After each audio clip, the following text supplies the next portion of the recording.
शांत रहने में इतनी शक्ति है कि वह शक्ति अगर चुप रहकर इकट्ठा की जाए तो बुद्धि पहले से 100 गुना तेज हो सकती है और हमारे बोलने का तरीका एकदम बदल सकता है और आकर्षित हो सकता है, जिससे हमें इज्जत भी मिलेगी और हमारी बुद्धि भी 100 गुना पहले से तेज हो जाएगी।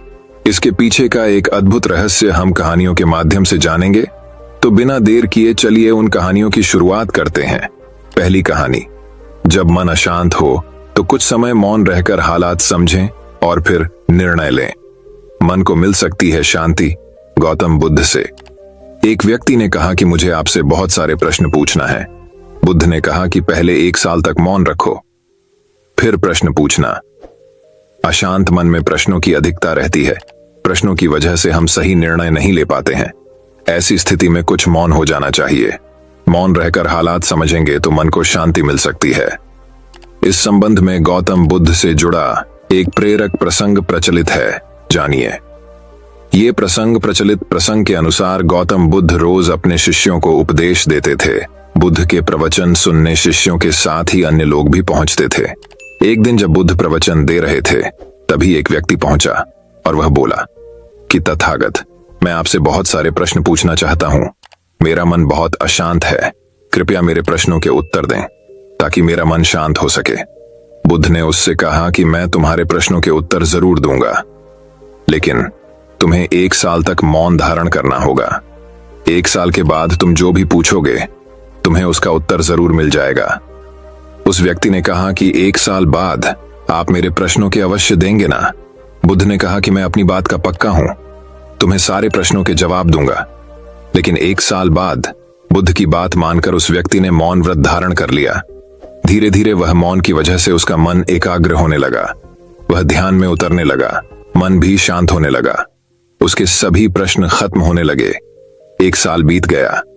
समय पूरा होने के बाद बुद्ध ने उस व्यक्ति से कहा कि अब तुम अपने सभी प्रश्न मुझसे पूछ सकते हो। ये बात सुनकर वह व्यक्ति हंसा और कहा कि 1 साल पहले मेरे मन में कई प्रश्न थे, लेकिन अब सारे प्रश्न शांत हो गए हैं। अब मेरे पास आपसे पूछने के लिए कोई प्रश्न नहीं है। बुद्ध ने उस व्यक्ति से कहा कि जब तक हमारा मन शांत नहीं है, मन में ढेरों प्रश्न उठते रहते हैं। उसकी परेशानियां बनी रहती हैं। अज्ञान और भ्रम की वजह से हमारा मन प्रश्नों के उत्तर तक पहुंच ही नहीं पाता है।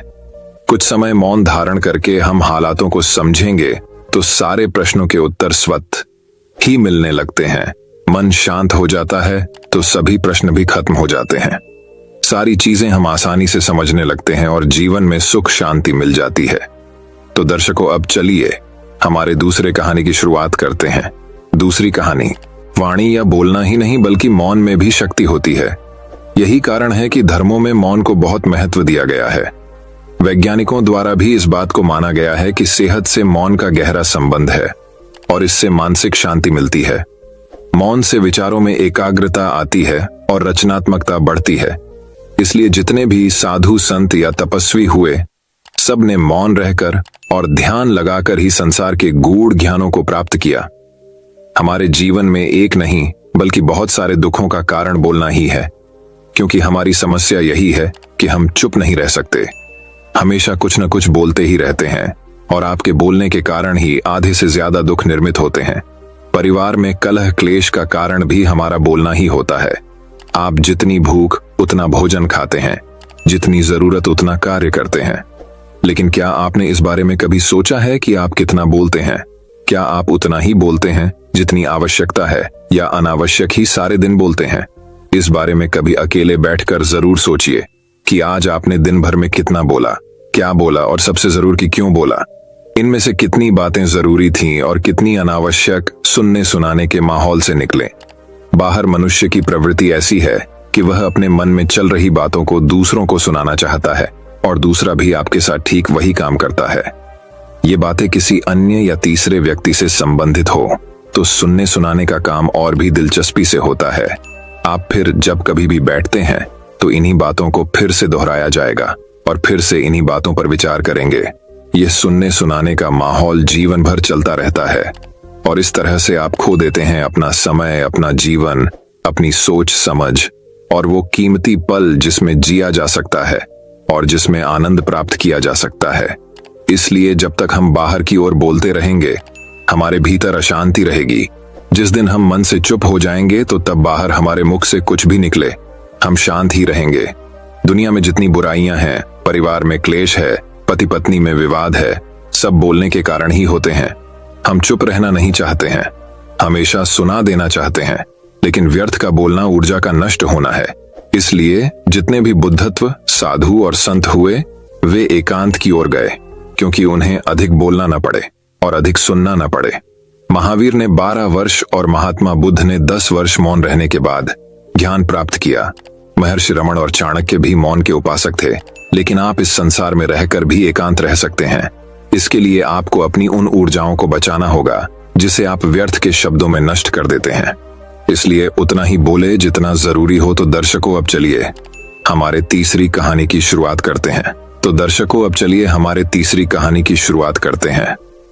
तीसरी कहानी, हमेशा मन शांत रखें और आत्मविश्वास कमजोर न होने दें, तभी सुख मिल सकता है। आश्रम में एक संत हमेशा दुखी रहता था और दूसरा संत हमेशा सुखी रहता था। दुखी व्यक्ति ने गुरु से पूछा कि मेरे जीवन में सुख क्यों नहीं है। सकारात्मक सोच की वजह से हम बड़ी बड़ी परेशानियों को दूर कर सकते हैं। इस संबंध में एक कथा प्रचलित है। कथा के अनुसार पुराने समय 2 संत हमेशा साथ रहते थे। दोनों एक ही आश्रम में रहते थे। एक का नाम सुखी और दूसरे का नाम दुखी था। संत सुखी हर हाल में सुखी रहता था, जबकि दूसरा संत हमेशा दुखी रहता था। इस कारण उसका नाम दुखी रख दिया गया था। गांव के लोग अपनी परेशानियां लेकर इन संतों के आश्रम में आते थे। दोनों ही संत अपने अपने तरीके से परेशान लोगों को समाधान भी बताते थे। दुखी संत के समाधान भी बहुत अच्छे होते थे, जिनसे लोगों की चिंताएं दूर हो जाती थीं। दोनों ही संतों की जीवन शैली भी एक समान थी, लेकिन विचार एकदम अलग थे। दुखी संत अपने दुखों का कारण समझ नहीं पा रहा था। एक दिन वह अपने गुरु के पास गया और उनसे ये प्रश्न पूछा कि लोगों ने मेरे चेहरे के हाव भाव को देखकर मेरा नाम ही दुखी रख दिया है। मैं भी संत सुखी की तरह ही दैनिक पूजा पाठ करता हूँ, हर काम ईमानदारी से करता हूँ, फिर भी मेरे जीवन में दुख ही दुख क्यों है। गुरु ने दुखी संत से कहा कि तुम दोनों एक जैसे काम करते हो, लेकिन दोनों के सुख दुख के भाव अलग अलग हैं। सुखी संत का मन हमेशा शांत रहता है, वह संतोषी है, उसे खुद पर भरोसा है कि वह बड़ी से बड़ी परेशानियों को आसानी दूर कर सकता है, इसीलिए हमेशा सुखी रहता है, जबकि तुम हर हाल में अशांत रहते हो, परिणाम को लेकर कभी भी संतुष्ट नहीं होते, तुम्हें खुद पर भरोसा ही नहीं है, इस कारण तुम दुखी रहते हो। कथा की सीख, मन की शांति और आत्मविश्वास ही व्यक्ति को बड़ी बड़ी परेशानियों से बाहर निकालता है। इसीलिए खुद पर भरोसा करें और मन शांत रखकर काम करें, तभी सुख और सफलता मिल सकती है। तो दर्शकों, अब चलिए हमारे चौथी कहानी की शुरुआत करते हैं। चौथी कहानी, हरे भरे हिमालय के पहाड़ों के बीच, फुसफुसाते हुए देवदार के पेड़ों और लहराते प्रार्थना झंडों के बीच प्रकाश नाम का एक भिक्षु रहता था। वह मौन साधना के प्रति अपने अटूट समर्पण के लिए दूर दूर तक जाने जाते थे। प्रकाश ने कई साल पहले मौन रहने की शपथ ली थी और केवल इशारों, अभिव्यक्तियों और कभी कभार लिखित नोट के माध्यम से संवाद करने का विकल्प चुना था।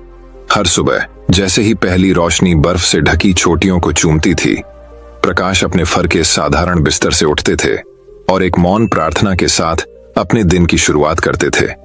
फिर वह प्राचीन बोधि वृक्ष के नीचे ध्यान करते थे। उनका मन भोर के समय पहाड़ी झील की तरह स्पष्ट और शांत होता था। प्रकाश के दिन शांत गतिविधियों से भरे हुए थे। मठ के वनस्पति उद्यान की देखभाल करना, हर्बल चाय बनाना और उन ग्रामीणों को आशीर्वाद देना जो उसकी बुद्धि की तलाश में आए थे। उनकी चुप्पी के बावजूद उनकी सौम्य उपस्थिति बहुत कुछ कहती थी और कई लोग उनकी संगति में सांत्वना तलाशते थे। एक दिन राजू नाम का एक युवक मठ में पहुंचा। उसका दिल दुख से भारी था। वह सांसारिक सुखों की तलाश में अपना रास्ता खो चुका था और अब अपनी गहरी चुप्पी के लिए जाने जाने वाले भिक्षु से मार्गदर्शन चाहता था। जैसे ही राजू प्रकाश के चरणों में बैठा, भिक्षु ने उसे ऐसी आंखों से देखा जो सतह से परे उसकी परेशान आत्मा की गहराई में देख रही थीं। बिना कुछ कहे प्रकाश ने राजू को कागज की एक खाली शीट और एक कलम दी। भ्रमित लेकिन उत्सुक, राजू ने झिझकते हुए कलम उठाया और लिखना शुरू कर दिया। उसके शब्द तेज नदी की तरह बह रहे थे। उसके डर, पछतावे और इच्छाओं को बाहर निकाल रहे थे। जैसे ही उसने लिखना समाप्त किया, उसने कागज प्रकाश के फैले हुए हाथ में रख दिया। शांत मुस्कान के साथ प्रकाश ने कागज पर लिखे शब्दों को पढ़ा और फिर उसे तोड़ मरोड़ कर अग्निकुंड में फेंक दिया। जैसे ही आग की लपटों ने कागज को भस्म कर दिया, राजू को अपने ऊपर मुक्ति का एहसास हुआ, मानो उसका बोझ कागज के साथ जल रहा हो। उस दिन से राजू मठ का नियमित आगंतुक बन गया। प्रकाश के साथ मौन चिंतन में बैठा और उसकी उपस्थिति की शांति में शांति पा रहा था। उसने हवा की फुसफुसाहट, पत्तों की सरसराहट और अपने दिल की धड़कन सुनने की कला सीखी। जैसे जैसे मौसम बदला और बर्फ पिघलकर पहाड़ों पर बहने वाली नदियों में बदल गई, राजू को मौन का सही अर्थ समझ में आया। ये केवल शब्दों की अनुपस्थिति नहीं थी, बल्कि एक गहरी आंतरिक शांति की उपस्थिति थी, जिसने किसी को ब्रह्मांड को उसकी असंख्य आवाजों में बोलते हुए सुनने की अनुमति दी। चांदनी रात में जब वे टिमटिमाते तारों के नीचे बैठे थे, प्रकाश ने आखिरकार अपना मौन व्रत तोड़ दिया और पहाड़ी हवा की तरह धीमी आवाज में राजू से बात की। उन्होंने कहा, मौन शून्यता नहीं है, यह वह स्थान है जहां आत्मा अपनी सच्ची आवाज पा सकती है, जहां ज्ञान और शांति निवास करती है। इन शब्दों के साथ राजू को उस भिक्षु के प्रति कृतज्ञता और श्रद्धा की गहरी भावना महसूस हुई, जिसने उसे आत्म खोज की यात्रा में मार्गदर्शन किया था। वह जानता था कि मौन का पाठ हमेशा उसके साथ रहेगा, उन कालातीत पहाड़ों की तरह जो मठ को अपने शाश्वत आलिंगन में समेटे हुए हैं। और इस प्रकार मौन रहकर बोलने वाले साधु की कहानी दूर दूर तक फैल गई, जिससे दूसरों को उस ज्ञान की तलाश करने की प्रेरणा मिली जो केवल हृदय की शांति में ही पाया जा सकता है। इस कहानी का नैतिक ये है कि कभी कभी सबसे गहन सत्य शब्दों के बीच के शांत स्थानों में पाया जा सकता है, जहां आत्मा फुसफुसाहट में बोलती है, जिसे केवल चौकस श्रोता ही सुन सकता है। प्रकाश की तरह हम सभी मौन की शक्ति को अपनाना सीखें और ये हमें आंतरिक शांति और ज्ञानोदय के मार्ग पर मार्गदर्शन करे। तो दर्शकों, अब चलिए हमारे 5वीं कहानी की शुरुआत करते हैं। 5वीं कहानी। एक समय की बात है। हरे भरे राज्य के मध्य में एक शानदार महल था, जहां एक बुद्धिमान और विनम्र भिक्षु रहता था। यह भिक्षु अपने गहन ज्ञान और भौतिक संसार के दायरे से परे देखने की क्षमता के लिए दूर दूर तक जाना जाता था। राज्य के राजा ने भिक्षु की बुद्धिमत्ता के बारे में सुनकर बहुत महत्वपूर्ण मामलों पर उसकी सलाह लेने का फैसला किया। राज्य चलाने के बोझ से बोझिल होकर राजा साधु के महल की ओर चल पड़ी। जैसे ही वह महल के शांत बगीचों में दाखिल हुआ, राजा उस जगह पर छाई शांति से दंग रह गया। पक्षी मधुर चहचहा रहे थे, रंग बिरंगे फूल खिल रहे थे और पेड़ों के बीच से हल्की हल्की हवा चल रही थी। राजा को भिक्षु की उपस्थिति में ले जाया गया, जो मौन ध्यान में बैठा था। उसकी आंखें बंद थीं और उसका चेहरा शांत था। राजा झिझक रहे थे, समझ नहीं पा रहे थे कि कैसे शुरुआत करें, लेकिन भिक्षु ने अपनी आंखें खोली और धीरे से मुस्कुराए। भिक्षु ने कहा, आपका स्वागत है। हाँ राजा जी, तुम्हारे दिल को क्या परेशानी है? राजा ने मार्गदर्शन और सांत्वना मांगते हुए अपनी चिंताओं और भय को भिक्षु के सामने प्रकट किया। भिक्षु ने धैर्यपूर्वक सुना। उसकी टकटकी अविचल थी। उसकी उपस्थिति ने राजा के अशांत विचारों को शांत कर दिया। राजा के बोलने के बाद भिक्षु बहुत देर तक चुप रहा। उसकी नजर क्षितिज के पार एक सुदूर बिंदु पर टिकी रही। आखिरकार वह बोला। उसकी आवाज नरम लेकिन अधिकार से भरी हुई थी। हाँ राजा, भिक्षु ने कहा, आपकी परेशानियों का उत्तर दुनिया के कोलाहल में नहीं, बल्कि आपके दिल की शांति में है। अपने भीतर की शांति की तलाश करें और आपको बुद्धिमानी और न्यायपूर्वक शासन करने की ताकत मिलेगी। राजा साधु के शब्दों से अचंभित रह गया, क्योंकि वे उसकी जटिल समस्याओं के समाधान के लिए बहुत सरल लग रहे थे। लेकिन उन्होंने उन्हें दिल से लगा लिया और कुछ समय शांत चिंतन में बिताने का संकल्प लिया। जैसे जैसे दिन हफ्तों में बदल गए, राजा दरबार की हलचल से दूर चले गए और महल के बगीचों में आराम तलाशने लगे। वह एक ऊंचे पेड़ की छाया के नीचे बैठ गया। उसका मन शांत था और उसका दिल शांत था, और उस चुप्पी में उसे उन सवालों के जवाब मिल गए जो उसे इतने लंबे समय से परेशान कर रहे थे। जब राजा अपने एकांत से बाहर आया तो वह बदला हुआ आदमी था। उनकी प्रजा ने उनकी आंखों में नई बुद्धि और करुणा देखी और उनके सौम्य शासन के तहत राज्य समृद्ध हुआ। और साधु मुस्कुराया, यह जानकर कि राजा ने वास्तव में मौन की शक्ति को समझ लिया है। कहानी का सार यह है कि सच्चा ज्ञान दुनिया के शोर में नहीं, बल्कि हमारे अपने दिलों की शांत गहराइयों में निहित है। मौन की शांति में हम अपने गहरे सवालों के जवाब पाते हैं और जीवन की चुनौतियों का साहस और शालीनता के साथ सामना करने की ताकत पाते हैं। हम सभी साधु और राजा की सीख को याद रखें और मौन से मिलने वाली शांति में सांत्वना तलाशें। तो दर्शकों, अब चलिए हमारे छठी कहानी की शुरुआत करते हैं। छठी कहानी, मौन की शक्ति। प्रेरणादायक कहानी। एक बार एक किसान था जिसे पता चला कि उसकी घड़ी खेत में खो गई है। पल यह कोई साधारण घड़ी नहीं थी, क्योंकि उसके लिए इसका भावनात्मक महत्व था। काफी देर तक घास ढूंढने के बाद उसने हार मान ली और खलिहान के बाहर खेल रहे बच्चों के एक समूह से मदद मांगी। उसने उनसे वादा किया कि जो व्यक्ति इसे ढूंढेगा उसे इनाम दिया जाएगा। यह सुनकर बच्चे जल्दी से खलिहान के अंदर चले गए। घास के चारों ओर घूमे, लेकिन फिर भी उन्हें घड़ी नहीं मिली। जब किसान अपनी घड़ी ढूंढना छोड़ने ही वाला था, तभी एक छोटा लड़का उसके पास आया और एक और मौका देने को कहा। किसान ने उसकी ओर देखा और सोचा, क्यों नहीं, आखिरकार ये बच्चा काफी ईमानदार दिखता है। इसलिए किसान ने छोटे लड़के को वापस खलिहान में भेज दिया। थोड़ी देर बाद छोटा लड़का हाथ में घड़ी लेकर बाहर आया। किसान खुश और आश्चर्यचकित था, और इसलिए उसने लड़के से पूछा कि जहां बाकी लोग असफल हो गए थे, वहां वह कैसे सफल हो गया। लड़के ने उत्तर दिया, मैंने जमीन पर बैठकर सुनने के अलावा कुछ नहीं किया। सन्नाटे में मैंने घड़ी की टिक टिक सुनी और बस उस दिशा में देखने लगा। संदेश, एक शांत दिमाग एक सक्रिय दिमाग की तुलना में बेहतर सोच सकता है। हर दिन अपने मन को कुछ मिनटों का मौन रहने दें और देखें कि यह आपको अपने जीवन को ईश्वर की अपेक्षा के अनुसार स्थापित करने में कितनी तेजी से मदद करता है। शिक्षा, आत्मा हमेशा जानती है कि खुद को ठीक करने के लिए क्या करना है। चुनौती मन को शांत करने की है। तो दर्शकों, अब चलिए हमारे 7वीं कहानी की शुरुआत करते हैं। 7वीं कहानी, मौन की शक्ति इतनी बड़ी है जिसके आगे हर कोई झुक जाता है। सास बहू की तकरार के किस्से तो पूरी दुनिया में मशहूर है।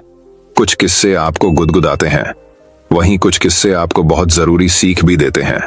आइए एक ऐसा किस्सा ही हम जानते हैं। एक गांव में सास बहू रहती थी। दोनों में छोटी छोटी बातों पर लड़ाई होती रहती थी। सास अपना रसूख जमाने के लिए बहू को हमेशा खरी खोटी सुनाया करती थी। बहू भी कुछ कम नहीं थी, वह भी सास पर अक्सर पलटवार किया करती थी और सास को ताने मारते हुए पानी पीकर कोसती रहती थी। एक दिन गांव में संत आए। बहू ने संत की काफी देखभाल की। संत बहू की सेवा से काफी प्रसन्न हुए। एक दिन मौका देखकर बहू ने संत से निवेदन किया कि वह उसको कोई ऐसा उपाय बताए कि उसकी सास की बोलती बंद हो जाए। बहू के निवेदन करने पर संत ने कागज पर एक मंत्र लिखकर उसको दे दिया और कहा कि जब भी तुम्हारी सास तुमको बुरा भला बोले, तुम इस मंत्र को कागज पर लिखना और अपने दांतों के बीच दबा लेना। दूसरे दिन जब सास ने बहू के साथ झगड़ा किया और उसको अपशब्द कहे, तो सास ने संत के कहे अनुसार किया और मंत्र को कागज पर लिखकर अपने दांतों के बीच दबा लिया। इस स्थिति में बहू सास को कोई जवाब नहीं दे पाई। यह सिलसिला लगातार 2-3 दिनों तक चलता रहा। एक दिन सास ने बड़े प्रेम से बहू से कहा कि अब मैं तुमसे कभी नहीं लड़ाई करूंगी, क्योंकि अब तुमने मेरी गाली के जवाब में गाली देना बंद कर दिया है। बहू ने सोचा मंत्र का असर हो गया है और सास ने हथियार डाल दिए हैं। दूसरे दिन बहू संत के पास गई और कहा कि मेरी सास पर आपके दिए हुए मंत्र का असर हो गया है और उसकी सास ने अब उससे लड़ाई करना बंद कर दिया है। संत ने बहू को जवाब देते हुए कहा कि यह मंत्र का नहीं, मौन का असर है। तो दर्शकों, अब चलिए हमारे 8वीं कहानी की शुरुआत करते हैं। 8वीं कहानी, मन को शांत करना चाहते हैं तो यह है सही रास्ता। इस बात को ध्यान रखें कि आपकी परेशानी सिर्फ आपके मन की एक स्थिति है। इससे छुटकारा पाने के लिए मन को शांत रखते हुए सही उपायों पर काम भी आपको ही करना होगा। अगर आप चाहते हैं कि आपका मन शांत हो जाए तो ये कहानी आपकी मदद करेगी। एक सेठ के पास बहुत धन संपत्ति थी, किंतु फिर भी उसके मन को शांति न थी। एक दिन किसी व्यक्ति ने बताया कि किसी नगर में एक साधु रहता है। वह लोगों को ऐसी सिद्धि देता है जिससे मनचाही वस्तु प्राप्त हो जाती है। सेठ उस साधु के पास जाकर बोला, महाराज, मेरे पास बहुत पैसा है लेकिन मन की शांति नहीं है। साधु ने कहा कि बेटा, जैसा मैं करूं उसे चुपचाप देखते रहना, इससे तुम्हें मन में शांति करने की युक्ति मिल जाएगी। अगले दिन साधु ने सेठ को कड़ी धूप में बिठाए रखा और खुद कुटिया में चले गए। सेठ गर्मी से बेहाल हो गया मगर चुप रहा। दूसरे दिन साधु ने उसे कुछ भी खाने पीने को नहीं दिया और स्वयं तरह तरह के पकवान खाता रहा। सेठ इस दिन भी चुप रहा। तीसरे दिन सेठ गुस्से में वहां से जाने लगा तो साधु बोला, क्यों, क्या हुआ? इस बात पर सेठ बोला, महाराज, मैं यहाँ बड़ी आशा लेकर आया था, किंतु मुझे यहाँ निराशा ही मिली। इस बात के उत्तर पर साधु ने कहा, मैंने तो तुम्हें शांति की युक्ति बता दी। पहले दिन जब मैंने तुम्हें धूप में बैठने के लिए कहा और मैं स्वयं कुटिया में बैठा तो तुम्हें बताया कि मेरी छाया तुम्हारे काम नहीं आएगी। ये तुम्हें समझ नहीं आने पर मैंने तुम्हें भूखा रखा और खुद भरपेट खाया। उससे मैंने तुम्हें समझाया कि मेरी साधना से तुम्हें सिद्धि नहीं मिलेगी। उसी तरह शांति भी तुम्हें अपनी मेहनत और पुरुषार्थ से ही मिलेगी। मैं तुम्हारे मन को शांत नहीं कर सकता, उसके लिए तुम्हें खुद ही मन की शांति प्रदान करने वाले काम करने होंगे। यह सुनकर सेठ की आंखें खुल गईं और वह साधु से आशीर्वाद लेकर अपने घर चला गया। दोस्तों, मैं उम्मीद करता हूं कि यह कहानी सुनने से आपके जीवन में अच्छे बदलाव आए होंगे। आपको इस वीडियो से क्या सीखने मिला, ये कमेंट करके जरूर बताएं और अपने परिवार, दोस्तों या आपके करीबी इंसान के साथ ये कहानी शेयर करके उन्हें भी इस ज्ञान से परिचित करवाएं। बाकी अगर आपको यह वीडियो दिल से अच्छी लगी हो तभी इस वीडियो को लाइक कर देना और आपने अब तक इस चैनल को सब्सक्राइब न किया हो तो चैनल को सब्सक्राइब भी जरूर कर देना। आपका हर दिन शुभ हो और खुशियों से आपका जीवन भरा रहे। धन्यवाद। नमो बुद्धाय।